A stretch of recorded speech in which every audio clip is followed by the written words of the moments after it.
요한복음 14장 16절 18절 말씀인데요, 예수님이 직접 설명해 주셨어요. 같이 읽겠습니다. 시작.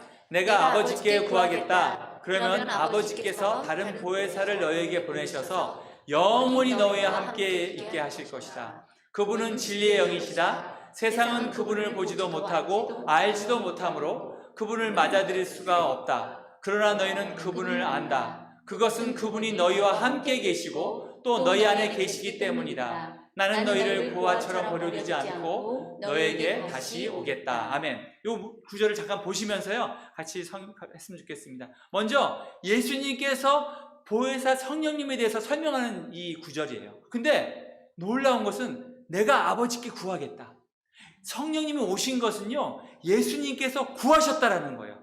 아버지, 내가 이제 곧 승천하고 하느님 아버지에 갈 텐데, 아버지, 성령님을 여기에 이 땅에 사람들에게 보내주세요 라고 구하셨다라는 거예요. 그러면 아버지께서 다른 보혜사, 원래는 예수님이 보혜사의 종결자시죠, 그죠? 우리를 도와주시는 분이셨어요. 근데 예수님께서 그분을 구하셔서 아버지께서 보혜사를 보내주신다라고 말씀하고 계십니다. 그래서 목적, 그 다음 바로 구절에 보면은 그 구절 보여주세요. 보여주시면, 그거 말고요, 그 전에 아까 요한복음 계속 보여주십시오. 네, 영원히 목적이 뭐냐면 보내주셔서 영원히 우리와 함께 하실 것이다. 성령님은 우리와 영원히 함께 하신다는 거예요. 하나님 계시고 예수님 계시고 다 삼위일체시지만 성령님이 특별히 우리와 함께 하신다고 말씀하십니다. 그리고 그분은 진리의 영이라고 말씀하십니다. 세상은 알지 못한다라는 거예요. 그런데 우리는 안다라고 말씀하고 계십니다. 우리가 정말 마음 가운데 뜨거움이 있잖아요. 성령 충만함이 있잖아요. 그것을 그때 성령님이 우리와 함께 하시는구나, 내가 성령 충만하고 있구나, 그런 걸 알 수 있다는 것입니다. 그래서 너희와 함께 계시고 우리 안에 계시다라는 거예요. 성령님은 바깥에 막 운행하시는 분이 아니시고 우리 안에 있다라는 거예요. 각 사람 안에 있다라는 것입니다. 여러분 그걸 꼭 기억하셨으면 좋겠습니다. 그래서 나는 너희를 고아처럼 버려두지 않고 너희에게 다시 오겠다.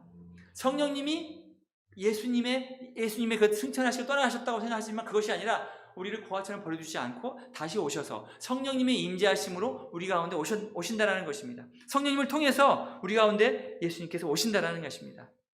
이것이 예수님의 약속이에요.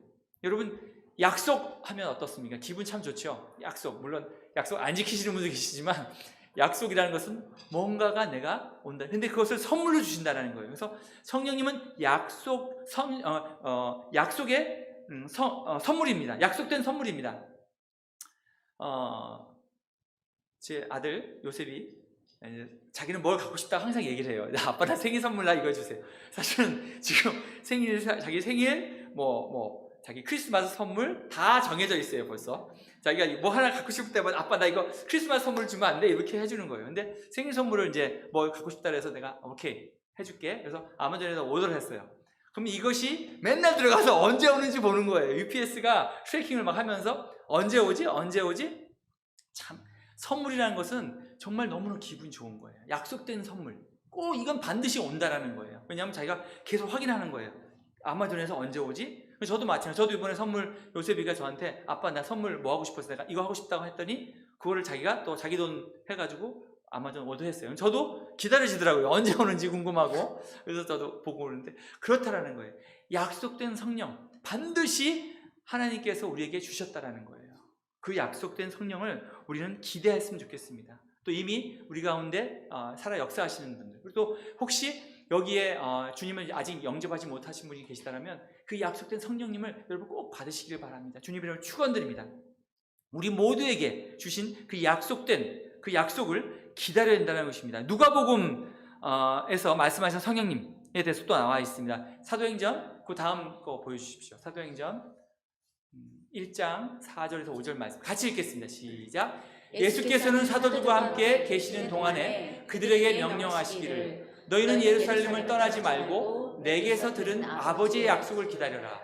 요한은 물로 세례를 주었으나 너희는 여러 날이 되지 않아서 성령으로 세례를 받을 것이다. 아멘. 여기 또 나와 있죠. 아버지의 약속을 기다려라 말씀하셨습니다. 이 성령이 약속된 것이라는 것입니다. 요한은 물로 세례를 주었지만 이제는 성령으로 세례를 받을 것이라는 말씀하십니다.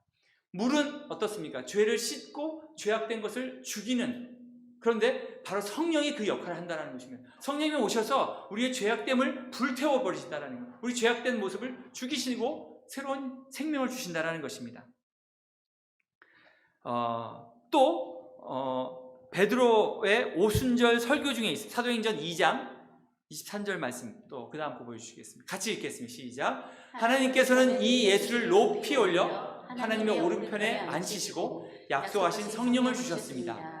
예수께서는 아버지께로부터 받은 성령을 여러분이 지금 보고 듣고 있는 것처럼 우리에게 부어주셨습니다. 여기 나와 있죠? 하나님께서 계시고요, 그 옆에 또 잠깐 보여주세요. 계속 보여주세요. 말씀 그거 말고요, 그 전에 방금 제가 읽었던 거, 하나님의 오른편에 앉히시고, 예수님은 이제 하나님 오른편에 앉아 계세요. 그리고 약속하신 성령을 우리에게 주셨어요. 그리고 성령을 어떻게 주셨냐면 부어주셨다고 말씀하세요. 그 물로 세례를 받는 거하고 성령님의 세례를 받는 것 기억하세요. 성령님은 우리에게 부어주시는 그런 것을 좀 상상하시면, 그러니까 성령님 부르면 사실은 영이시기 때문에 우리가 어떻게 느껴야 될지 몰라요. 그런데 정말 어떨 때는 그랬으면 좋겠어요. 비가 오면 가끔 한번 나가서 맞으시면서 성령님의 부으심, 그런 것들을 경험하는 것처럼 그런 것들을 한번 여러분 느끼셨으면 참 좋겠어요. 그리고 샤워했을 때 샤워실에 이렇게 샤워하면서 성령님의 부으심, 그런 임재를 여러분 한번 피부로 느껴보시는 여러분 되시길 부탁드리겠습니다. 그러니까 성령님을 여러분 그냥 영으로 멀리 계시는 분이 아니라 우리 삶 가운데 정말 나에게 부어주시는 성령님, 그런 것들을 우리가 한번 경험했으면 참 좋겠습니다. 그래서 우리가 이 말씀처럼 아까 말씀하신 것처럼 고아처럼 버려주시지 않겠다라는 것, 성령님의 그 오심을 항상 우리는 갈구했으면 좋겠습니다. 우리 삶 가운데 많은 어려움들이 있어요. 정말 내가 사실 저 아시는 분 중에 한 분이 평생을 그 직장을 다녔어요.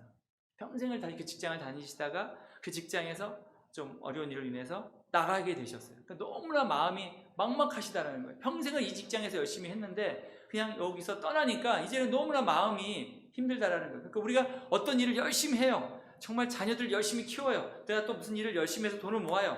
그런데 그것이 안 됐을 때 여러분 어떻습니까? 실망이 찾아옵니다. 깊은 한숨이 내쉽니다. 하지만 하나님께서 우리 삶 가운데 직접 찾아오셔서 그런 소망을, 그 세상 것을 바라보게 하는 것이 아니라 이제 눈을 돌려서 세상 것을 보면 정말 낙심과 절망밖에 없잖아요. 그런데 눈을 돌려서 이제는 나를 봐. 내가 너에게 주는 소명이 있고 너에게 주는 기쁨이 있고 정말 그 성령 충만함이 있어 라고 말씀하시는 것 같아요. 그래서 우리가 정말 우리 삶을 이제는 그 낭만과 그 세상 것들을 바라보지 말고요, 이제는 눈을 돌려서 하나님이 주시는, 특별히 성령님이 주시는, 우리에게 주시는 소망들, 새 생명들을 바라봤으면 좋겠습니다. 그래서 이 시간 여러분 허무한 시절 찬양하시면서 찬양의 가사가 너무 좋아요. 또 음률도 너무 좋습니다. 저는 정말 이 시대에 낳은 최고의 찬양인 것 같아요. 여러분 이 찬양 하시면서 정말 우리 삶 가운데 그런 허무한 시절을 지날 때, 깊은 한숨 내쉴 때 그런 풍경 보시면서 탄식하시는 분이 있으시잖아요. 우리를 위해서 탄식하시며 우리를 위해서 기도해 주시는 분. 아까 그 말씀처럼 그와 같이 너희를 버려두지 않겠다고 말씀하십니다. 내가 진리의 영이 오셔서 너희와 영원히 함께 하시다. 그것을 우리가 이 찬양을 통해서 좀 느끼고 또 한번 마음껏 찬양했으면 좋겠습니다. 이 시간 이 찬양 같이 하시겠습니다. 허무한 시절 지날 때, 허무한 시절 지날 때, 깊은 한숨 내쉴 때, 그런 풍경 보시며 탄식하는 분이네. 고와 같이 너희를 버려두지 않으리. 내가 너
잠시 기도하기를 원합니다. 그와 같이 세상에 버려진 우리를 버려두지 않는다고 말씀하셨습니다. 약속대로 우리를 찾아오셔서 우리를 만나주셔서 우리 그 나라를 꿈꾸게 하신다고 말씀하셨습니다. 우리 삶 가운데 아버지, 우리가 버려진 것 같고 우리가 정말 아무것도 없는 것 같지만 그때 우리를 찾아오셔서 우리를 도와주신다고 말씀하셨습니다. 천국에 대한 소망을 갖게 하신다고 말씀하셨습니다. 그 약속을 지키심으로 우리 삶 가운데 소망이 생기고 새로운 생명이 새로운 것을 압니다. 이 시간 우리 약속 지심을 감사의 기도를 같이 드리기 원합니다. 같이 기도하시겠습니다. 하나님, 그렇습니다.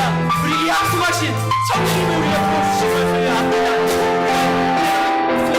희망으로 말미암아 우리가 아무것도 없는 것 같지만 우리 가운데 약속하신 성령님과 우리에게 성령님을 날마다 의지하게 하여 주시옵소서. 성령님과 같이 그 약속의 말씀, 약속의 이신 그 약속의 성령님을 우리에게 주시면 다시 한번 감사합니다. 아멘. 그래서 우리가 다시 한번 기도할 것은 날마다 성령 충만하기를 원합니다. 성령 충만할 때 우리의 권능이 임하고 우리가 동행할 강에 동행할 때 우리 삶 가운데 권능이 드러나고 우리가 예루살렘과 유다와 사마리아와 땅끝까지 공격들이 있을 삶이 합니다. 우리가 이 시간 다시 한번 성령 충만함을 강구하기를 원합니다. 다시 한번 같이 기도하시겠습니다.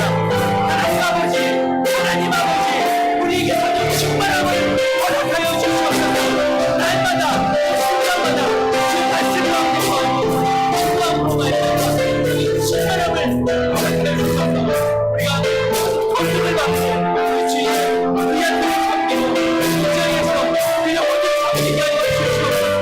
아버지, 우리의 섬을 불쌍히 여기시고 날마다 성령 충만하기를 원합니다.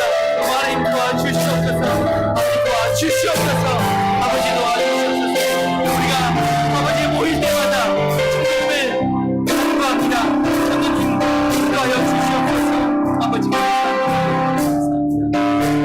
예수님의 이름으로 기도합니다. 아멘. 우리 모일 때 주 성령 임하리 찬양하시면서 우리가 정말 우리 가운데 우리가 목장에서 또 이렇게 예배 때마다 모일 때마다 이곳에 성령님의 강한 임재함이 있기를 간구하기를 원합니다. 그냥 예배 와서 주님의 그 뜰만 밟고 그냥 주님만 맴돌다가 세상 걱정과 근심 때문에 헛만 보다가 가는 것이 아니라 정말 그 말씀 앞에 정말 우리가 강하게 임재하셔서 말씀을 조명해 주신다고 말씀하셨어요. 성령님께서는 우리의 말씀이 들을 때 정말 그게 그냥 말씀 듣고 그냥 끝나는 것이 아니라 그 말씀이 우리 가운데 심어지도록 그 말씀을 들었을 때 깨닫게 해주신다고 말씀하셨습니다. 그 성령님의 임재하심을 우리가 우리 모일 때마다 얻을 원합니다. 해서 우리 모일 때 주 성령이 많이 찬양하시면서 여러분 주님 축복합니다.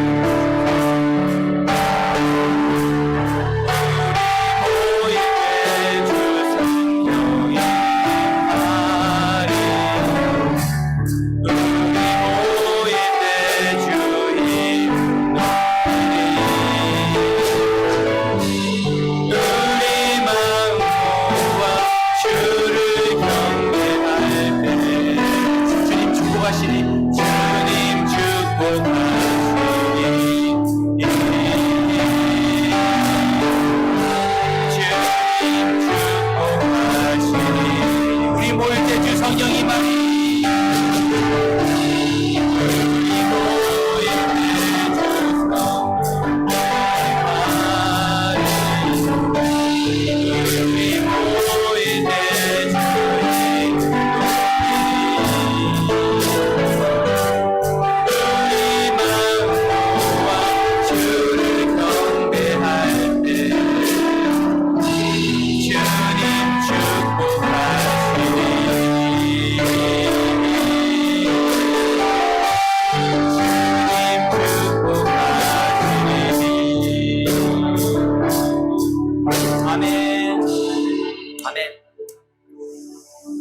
아멘. 네, 그러면 성령님을 보내주셨는데 성령님이 그러면 누구세요? 라고 우리가 물을 수 있습니다. 성령님 어떻습니까? 여러분 어렵습니다. 성삼위일체라는 그 개념이 참 어렵습니다. 하나님은 한 분이시지만 세 분의 인격체를 가지고 계세요. 하나님, 성부하자 하나님, 성자 예수님, 그리고 성령님. 이렇게 되어 있습니다. 영이신 성령님. 성경에서 나타난 성령의 모습들이 참 재미있습니다. 이걸 공부하면서 제가 너무 재미있었어요. 구약에서 또 성령님의 모습들이 드러납니다. 성령님이라고 나와 있지는 않지만 성령님의 그런 모습들을 볼 수 있습니다. 먼저 창세기 한번 보여주세요. 말씀 보여주십시오. 말씀 보여주세요. 창세기 2장 7절 말씀 보면 땅의 흙으로 사람을 지으시고 그의 코에 생명의 기운을 불어 넣으시고 라고 하여 있어요. 영어로는 life giving breath라고 나와 있습니다. 생명의 생기라고 했죠. 생기를 불어 넣으시고, 이때도 사실은 원어를 보면 같은 하나님이 영으로 되어 있습니다. 그래서 생기, 영의 성령님의 그런 모습들을 잠깐 볼 수 있습니다. 그리고 다음 요한복음 20장 22절 말씀 보면 어떤 모습이냐면 예수님이 이제 죽으시고 제자들이 숨어서 떨고 있는 상태예요. 그래서 방에 문을 걸어 잠그고 떨고 있는 제자들이 모여서 떨고 있는 상황인데, 그때 예수님이 나타나셔서 제자들에게 이런 말씀하셨습니다. 숨어서 떨고 있는 제자들에게 나타나시어 부활의 기쁨을 주시고 제자들에게 이렇게 말씀하셨어요. 그들에게 숨을 불어넣으시고 말씀하셨다. 성령을 받아라. 이렇게 말씀하셨어요. 그러니까 성령님의 어떤 우리가 모습은 알 수가 없지만 이것을 통해서 이렇게 어떤 그런 기운, 어떤 생명, 이런 것들을 우리가 느낄 수 있습니다. 재미있는 것은 초기 한국 성도님들이 어떤 말씀을 했냐면 성령님을, 그러니까 이렇게 보면 숨이고 호흡이고 이렇게 표시가 되니까 옛날에 기도하실 때 성령님 이렇게 안 하시고 처음에 잘 모르시니까 숨님이라고 나와 있다고 합니다. 그러니까 성경의 그 한국의 역사 기록을 보면 성령님을 갖다가 숨님이라고 이렇게 했다고 합니다. 그러니까 성령, 숨이라는 건 어떻습니까? 생명이 있어야 된다는 거예요. 생명. 그러니까 성령님의 모습들은 항상 보면 생명과 관계가 있으십니다. 그리고 또 재미있는 것은 성령님이 바람으로 나와 있어요. 바람. 그죠? 요한복음 3장 8절 말씀 보여주세요. 요한복음 같이 읽겠습니다. 시작. 바람은 불고 싶은 대로 분다. 너는 그 소리는 듣지만 어디에서 와서 어디로 가는지 모른다. 성령으로 태어난 사람은 다 이와 같다. 그때 바람 이런 그 옛날 왔다가 그냥 가는 바람. 갑자기 그게 말씀이 하는데 그게 노래가 막 나도 모르게 부르는 거예요. 그래서 그분이 어떤 성령의 영감을 받아서 하지 않았을까 생각이 드는데 그렇다는 거예요. 바람처럼 어디에서 와서 어디로 갈지 모르는 그런 바람과 같다는 분이 성령님의 그런 모습 중에 하나라는 것입니다. 그러니까 그것을 어떤 것을 의미하냐면 성령님은 어떤 형식에 얽매여 있지 않다라는 거예요. 또 예수님의 그런 사역도 마찬가지예요. 하나님은 정말 멋진 하나님이세요. 그러니까 정말 창조적이세요. 너무나 창조적이시고 정말 멋진 디자이너 같은 분이세요. 하나님은 어떤 일을 할 때 어떤 형식대로 그대로 하지 않으세요. 저는 정말 놀랐던 것이 뭐냐면 예수님께서 눈 먼 사람들을 고치시잖아요. 근데 한 가지 방법으로 하시지 않으셨어요. 너무나 많은 방법으로 하셨어요. 만약에 한 가지로 하셨으면 아마 다른 사람도 그거 똑같이 했을 거예요. 근데 어떨 때는 황당하게 침을 탁탁 뱉어가지고 침을 흙에 해가지고 그 흙을 발라주시기도 하고요. 그냥 어디 가서 베다니 가서 물 씻어 이렇게 말씀하시기도 하고요. 그냥 눈을 이렇게 대기도 하시고요. 그러니까 방법을 너무 많이 하셔요. 성령님도 마찬가지예요. 성령님도 바람처럼 어디서 왔다 어디로 간지 모르게 이렇게 하신다라는 거예요.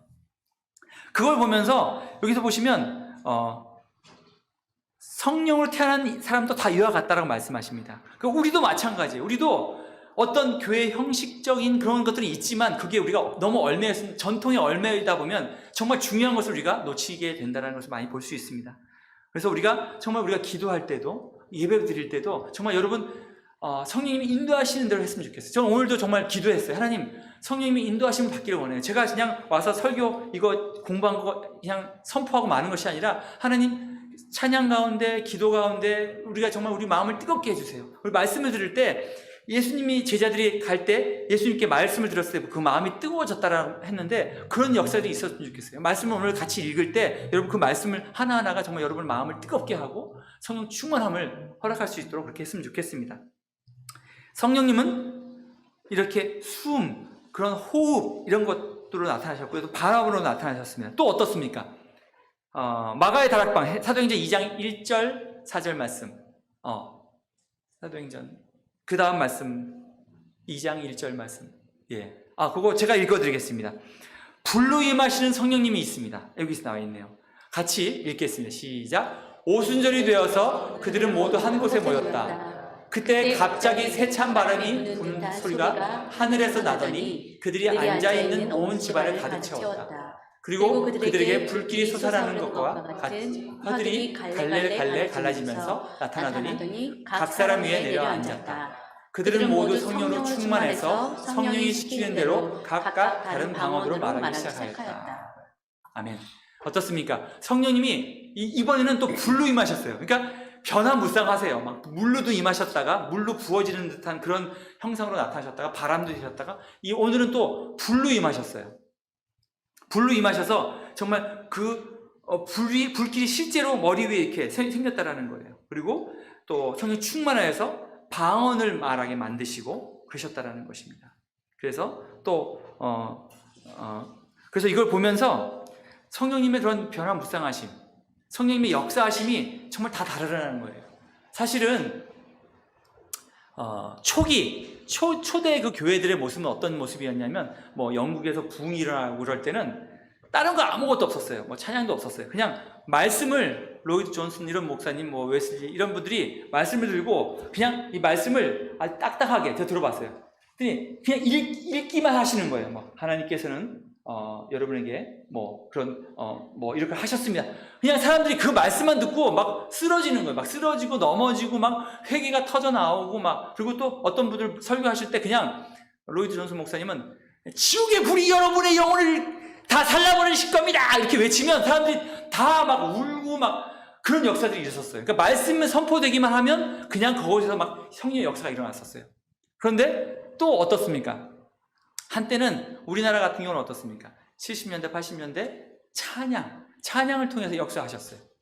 그래서 가는 곳곳마다 우리가 그런 세대였던 것 같아요. 저희가 20대, 30대 아마 여기도 마찬가지고 그런 70년대, 80년대는 정말 찬양의 집회가 온 사방에서 일어났어요. 거기만 가면 성령의 역사가 뜨거운 역사들이 일어나고 막 방언하고 막 거기서 노래 찬양하고 막 뛰면서 하기도 하고 막 이런 역사들이 일어났었어요. 그러니까 성령님께서 말씀을 통해서 역사하시다가 또 찬양을 쓰시고 또 지금은 어떻습니까? 지금은 작은 그룹을 통해서 또 가정교회를 통해서 이렇게 섬김을 통해서 사랑을 통해서 이렇게 역사하시는 것을 많이 볼 수 있습니다. 그러니까 성령님의 그런 역사하심은 정말 우리가 예측할 수가 없어요. 그래서 우리가 성령님의 인도하심을 우리가 구하고 성령님께서 인도하시는 대로 우리가 따라가야 된다는 것입니다. 그래서 그것이 가장 특징 중 하나입니다. 그래서 우리가 어떤 예배 올 때 정말 마음의 문을 활짝 열고 오늘 어떻게 역사하실지 모르는 그런 마음으로 정말 하나님 그러나 성령님께서 어떻게 하실 건지 항상 이렇게 민감하게 준비하는 그런 마음이 있어야 된다는 것입니다. 그래서 여러분 그렇게 성령님에 대해서 이걸 좀 알았으면 좋겠습니다. 그리고 성령님이 하시는 일, 그러면 성령님께서 오셔서 어떤 일을 하시는가 그것도 잠깐 좀 알았으면 좋겠습니다. 요한복음 14장 17절 말씀 보시면 아까 오늘 일찍 보신 말씀이에요. 거기서 보시면 진리의 의라고 말씀하고 계십니다. 그리고 너희와 함께 계신다는 말씀 여러분 기억하실 것입니다. 진리의 영으로 우리와 함께 하신다는 거예요. 그리고 요한복음 14장 26절에 보시면 가르쳐 알게 해주신다. 여기 나와 있네요. 네.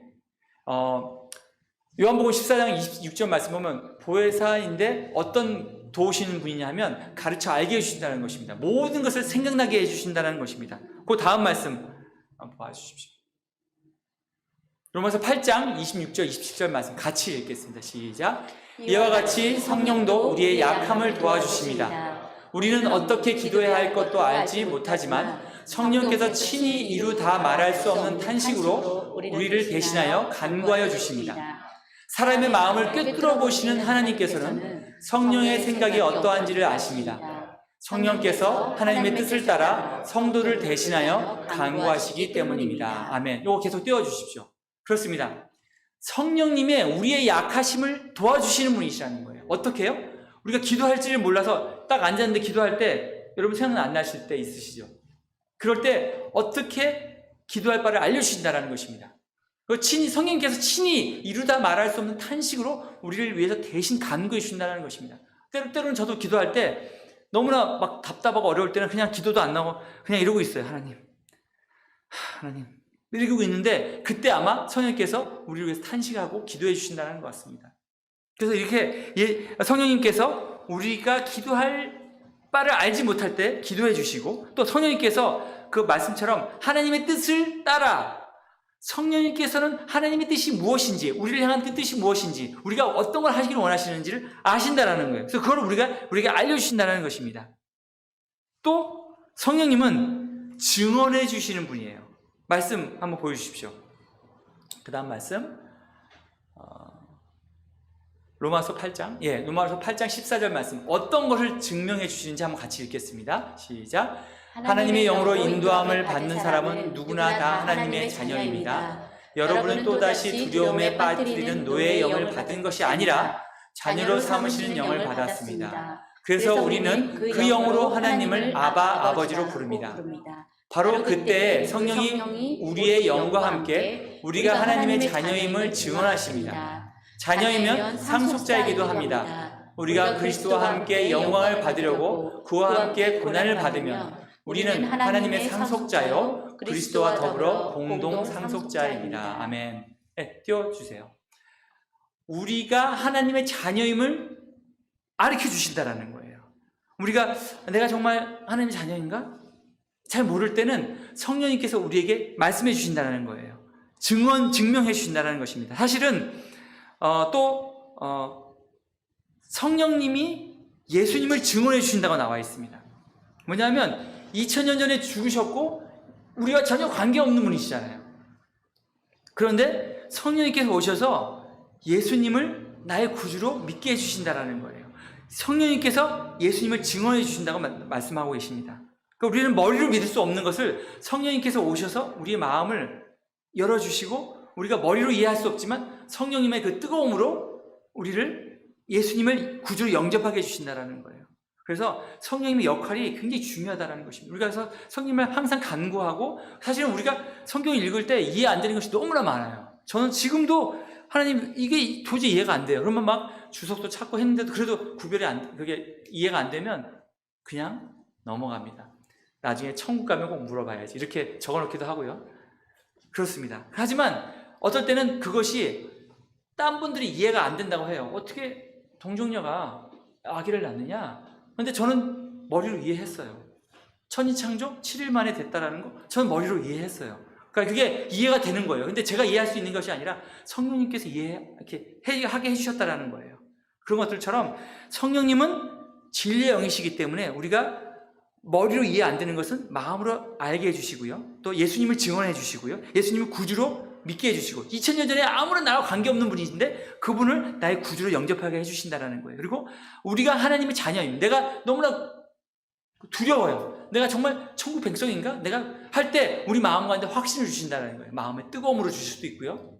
어떤 눈물로 주실 수도 있고요. 성령님께서 우리가 하나님의 자녀임을 확신케 해주신다는 것입니다. 성령님이 아주 중요한 역할 중에 하나인 것입니다. 그리고 우리가 하나님을 아까 말씀처럼 아바, 아버지라고 부를 수 있게 해주신다는 거예요.